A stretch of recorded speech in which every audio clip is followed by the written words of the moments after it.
2 నెలలు కూడా నేను సమయాన్ని వృధా చేయదలుచుకోలే. ఎన్ని వేల కోట్లు ఖర్చు పెట్టైనా సరే నా రైతులకు విద్యుత్ ఇస్తానని ప్రజల సెంటిమెంటును ప్రాతిపదిక చేసుకొని ఆనాటి ముఖ్యమంత్రి గారు 6,75,00,000 రూపాయలకే పర్ మెగావాట్ విద్యుత్తు సామర్థ్యంతో ఉత్పత్తి చేస్తామని చెప్పి భద్రాద్రి పవర్ ప్రాజెక్టును కొనుగోలు చేయడం జరిగింది. తద్వారా ఇండియా బుల్స్ కంపెనీకి మేలు జరిగింది, వాళ్ళ డబ్బులు వాళ్ళకు వచ్చినాయి. కానీ ఇది 7 సంవత్సరాలై 9.74 కోట్లతోనే ఈరోజు ప్రాజెక్టు పూర్తయింది. ఈరోజు ఇది ఉత్పత్తి కూడా సరైన విధంగా లేకపోవడం వల్ల సేమ్ టైం కేటీపీఎస్ ఇదే ప్రభుత్వంలో ఉన్న 7వ దశ 48 నెలల్లో సూపర్ క్రిటికల్ టెక్నాలజీతో, అది సబ్ క్రిటికల్ టెక్నాలజీ, ఆ టెక్నాలజీ కాలం చెల్లిపోయింది. మామూలుగా కంప్యూటర్లు లేకపోతే పాతకాలం నోకియా ఫోన్లు కాలం చెల్లిపోయినాక మనం బయట వాడేస్తాం, ఎందుకు ఉపయోగం లేదు అని, మన పాత బట్టలు పడేసినట్టు.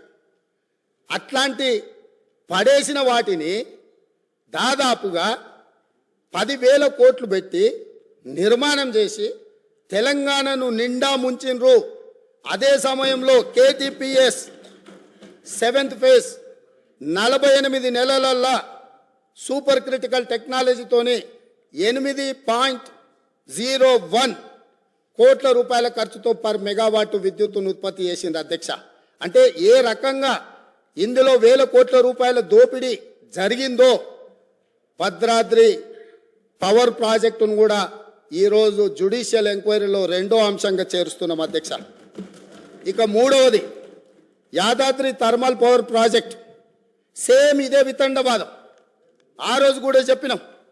సేమ్ సమయంలో ఇతర రాష్ట్రాలు, జార్ఖండ్ లాంటి రాష్ట్రాలు ఇదే కెపాసిటీతో టెండర్లు పిలిస్తే ఇదే బిహెచ్ఎల్ 18% లెస్ కోట్ చేసి అక్కడి టెండర్ తీసుకున్నది. సేమ్ టైం G2G అంటే గవర్నమెంట్ నుంచి గవర్నమెంట్ సంస్థకి ఇస్తున్నాం, అంచనాల రేట్లతో మేము ఇచ్చేస్తాం. ఎందుకు అని అంటే ఇది కూడా 24 నెలల్లో పూర్తి అయిపోతే 24 నెలల ప్రాజెక్టు నిర్మించి యాదాద్రి పవర్ ప్రాజెక్టును పూర్తి చేసి తెలంగాణ మొత్తం వెలుగులు ఇస్తామని చెప్పి ఆ రోజు ఒప్పందం చేశారు. ఎప్పుడు చేసిండ్రు అధ్యక్ష? 1/6/2015 నాడు ఈ ప్రాజెక్టును ఒప్పందం చేసి ఆ రోజు వీళ్ళు చెప్పింది ఏంది అధ్యక్ష? 25,099 కోట్ల రూపాయలు అంటే పర్ మెగావాట్ 6,27,00,000తోటి పర్ మెగావాట్ మేము ఈ ప్రాజెక్టును 24 నెలల్లో పూర్తి చేస్తామని వీళ్ళు చెప్పడం జరిగింది అధ్యక్ష. యాదాద్రి పవర్ ప్రాజెక్ట్ ఈరోజు ఇంకా పూర్తి కాలే అధ్యక్ష. పోనీ ఏమన్నా ఈ గనులు ఆ జిల్లా నుంచి వచ్చిన మంత్రి గారు పాపం మా మంత్రి వెంకటరెడ్డి గారి మీద ఓ అంత ఆడి చేస్తుడు. ఆయన మొత్తం రైతుల జీవితాలలో మొత్తం వెలుగులు తీసుకొచ్చినాయి. నీ సొంత జిల్లాలా నీ కూతవేటు దూరంలో ఉన్న మొదలుపెట్టిన ప్రాజెక్టు 2015లో మొదలు పెడితే 2023 వచ్చింది.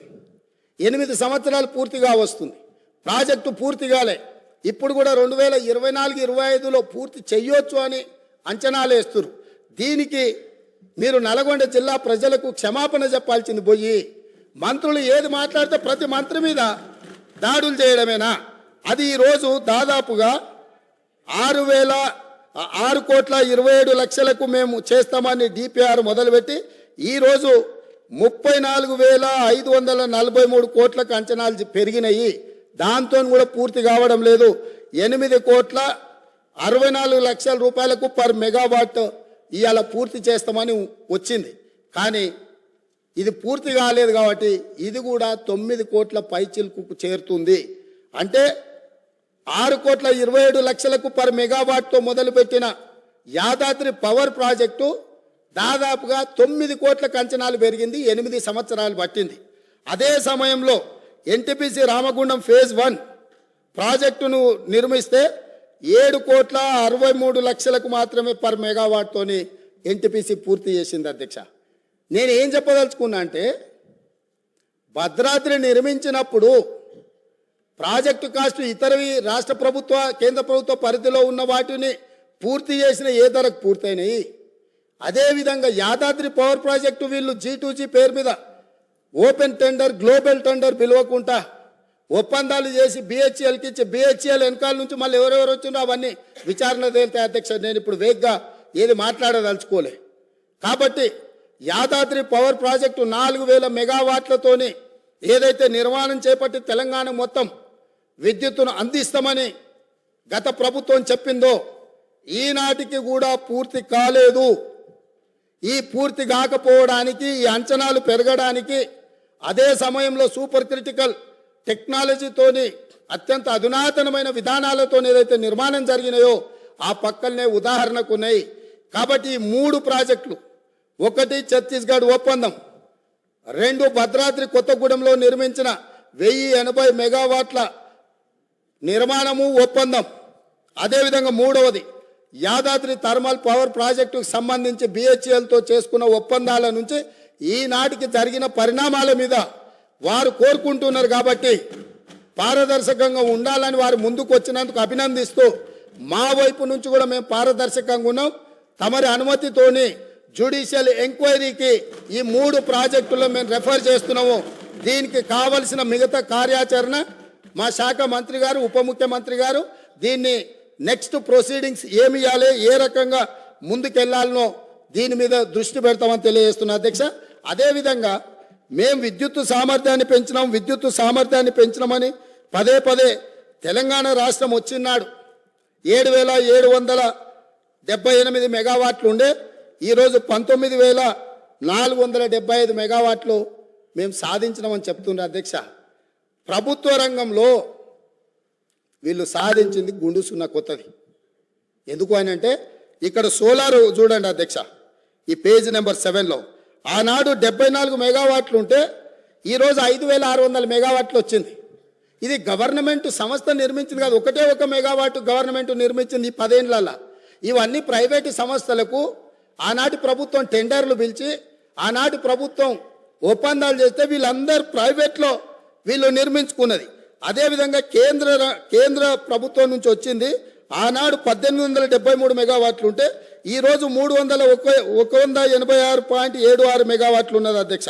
అదే సెంబీ కార్పు నుంచి 270 ఉంటే ఇట్లా ఛత్తీస్గఢ్ ఇవన్నీ ఒప్పందాలు చేశారు అధ్యక్ష.